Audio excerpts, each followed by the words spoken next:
Rachel, and I had a great conversation today about drugs, and I thought I would get your input. The reason I wanted to talk about that was because I am now full-time being a mentor and advocate. There are beautiful techniques that are so effective that bypass the traditional therapy. The reason I started in all of this is I've been mentoring is the best word I can think of at the moment, for over 6.5 years, going on 7 years, people that want to give up the drugs and the alcohol. And that's how I started doing all of this.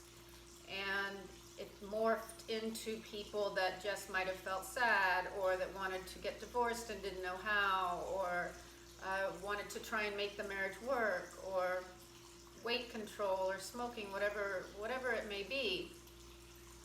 And since I've been through a good deal of those things, and I have experience, I have life experience now, then that became a calling that was brought into fruition. That wasn't something I was doing on the periphery. It just started taking up too much of my time. It became a full-time job. Something that's been coming up a lot lately is the marijuana use once you quit drinking and drugging.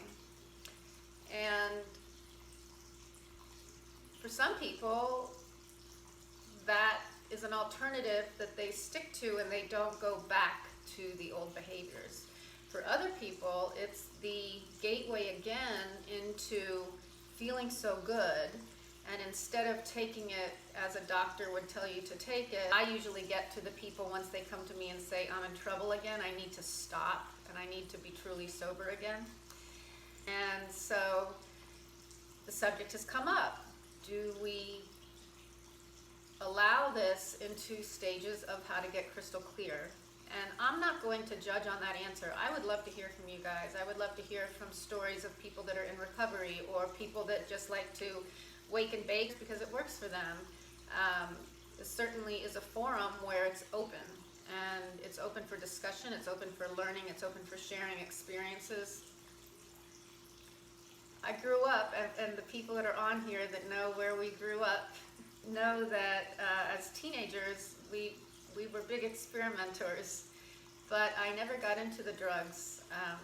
I enjoyed my Heineken, and then I went off into a career at 17 years old, so I became an adult very quickly, and I stopped everything altogether except for I started smoking.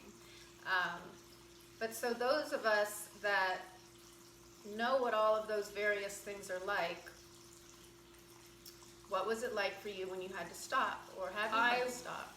Purposely have, over time, let go and released various addictions that you would never even think of. Chewing ice, I had to let go of that. That's a form of calming that I didn't want to do. Plus, I was getting a really hefty dental bill because of that. But anything to do with having to hold something, holding my nail, or twinkling a pencil, or is that what it's called, twiddling a pencil, or having to have a TV on, looking at the TV to keep me occupied, having a friend over, getting on the phone, or sitting with social media for hours on end. And over time, I have gotten rid of these because to do what I want to do, which is to have the expanded consciousness, very tall order, that I take one day at a time. I remember the first day I was told to sit in a cross-legged pose for 45 minutes. It was the most torturous thing you could have ever asked me to do. And now that is something that I crave, and I go beyond the 45 minutes now because I didn't give up. And so when we're talking about letting go of things, I wanted to reach out and say, what is enough that it's a okay habit, and what is too much where it's really affecting who you are, that it affects your personality, and that you're pretty darn hard to be around if you don't have it. And for me, it was just about everything. It started to really irritate me that I needed anything but my breath to be okay. We all have different levels of that, and that's why I welcome your comments. And I guess the most important thing is, even if we don't talk about this face to face, which I welcome your calls, I welcome your input, I welcome your private messaging, because I realize that there's a lot of us that are struggling right now, that it's an epidemic, and that people sit quietly and don't want to talk about it. And I've had people reach out to me quietly because I am so open. And those people now are in a much more beautiful place than they were just by a private messenger.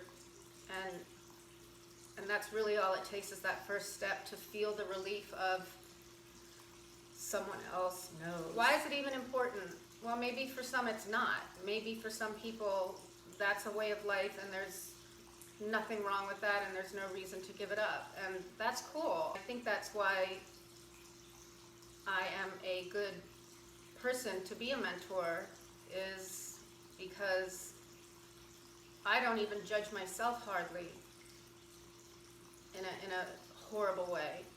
If I notice something that needs work, if I notice myself getting really down on myself and in an awful mood and thinking I'm a piece of crap, I immediately take myself out of that, because usually that's just, not only is it unproductive, but it's unfair and it's mean, and I wouldn't do it to my best friend.